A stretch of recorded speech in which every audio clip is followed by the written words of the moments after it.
Ay nako, huwag kayong mahiya Kumain pa kayo. Ang dami nating pagkain, ang daming ginawa ni Sugar. Sarap, di ba? Oo, sobra-sobra sa atin. May pizza pa.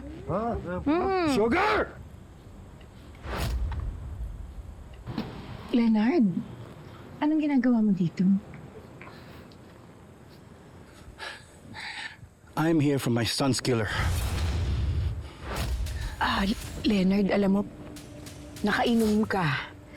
Ha? Gusto mo ikukuha kitang tubig para... Kakausapin ko siya. Hindi! Ay, Sir, Huwag ka namang manggulo dito. Kung may problema ka sa anak ko, kausapin mo ako. huwag kang makikialam! Anong ginagawa ako sa'yo? Leonard, Ano ba? Leonard! Leonard! You wanna burn people? You like burning people, ha? Wala akong kasalanan! Sugar! Sasaktan yung bata! Leonard! Ano ba? Leonard, tama na! Tito Leonard! Tepong, di ba? Madami ka pa. Huwag na.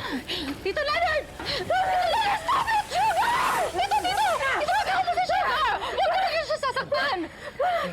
Tutik ka natutuwa siya sa ginagawa ninyo? Pag sinunog niyo si Sugar, mabubuhay ba siya? Pag nasaktan niyo si Sugar, ano mangyayari? Makukuha niyo ba yung justice? justice. Do you think I care about justice? The only thing I want is for my son's killer to suffer. Tarantado ka! Hoy! Tito! Tama na! Tito! Tito! Leonard! Yes, we want justice. Pero Tito, hindi sa ganitong paraan. Unang-una sa lahat, hindi si Sugar ang killer. Hindi siya ang killer. Pinakawala siya ng mga pulis dahil wala nga makitang ebidensya against her. What about Zach? He was a good son.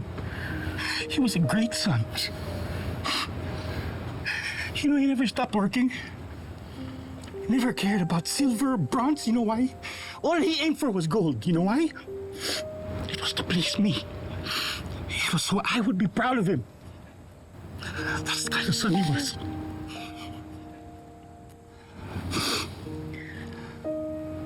I know. Lagi niya sinasabi sa akin yan na ayaw niya kayo ma-disappoint. I'm disappointed because I can't find his killer.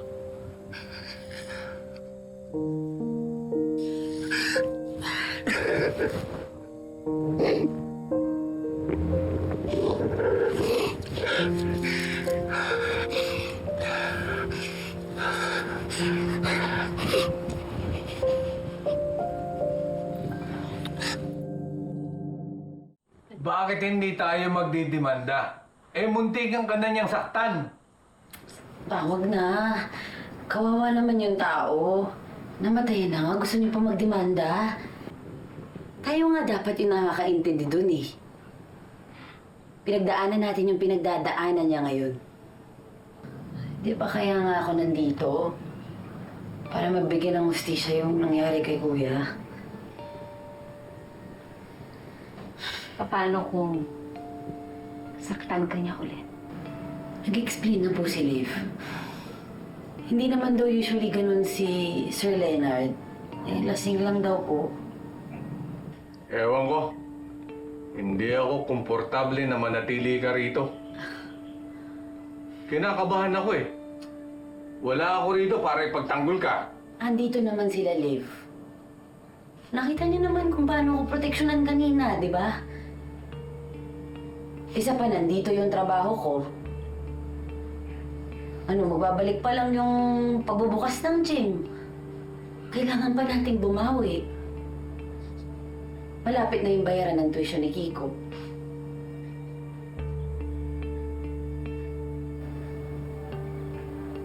Sige. Pero mag-iingat ka, anak, ha? At huwag ka nang papasok ulit sa gulo. Pag may problema, tawagan mo kagad kami. Kami ni Mama. Yes. Oo.